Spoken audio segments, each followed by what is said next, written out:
Digital news కి స్వాగతం.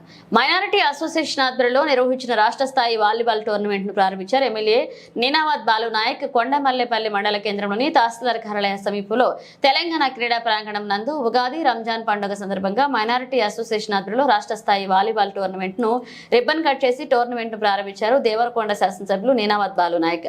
అనంతరం టోర్నమెంట్ మేనేజ్మెంట్ టీం వారు ఎమ్మెల్యేతో పూలమాలతో సత్కరించారు. ఈ సందర్భంగా వారు మాట్లాడుతూ యువత చదువుతో పాటు క్రీడలలో కూడా రాణించాలని కోరారు. తదనంతరం క్రీడా రంగంలో పాల్గొన్న యువతకు తెలంగాణ రాష్ట్ర ప్రభుత్వం అన్ని విధాలుగా ప్రోత్సహిస్తుందన్నారు. ప్రతిభావంతుడైన క్రీడాకారులకు స్పోర్ట్స్ కోటాలో ప్రభుత్వ ఉద్యోగ అవకాశాలు ఉంటాయని తెలియజేశారు.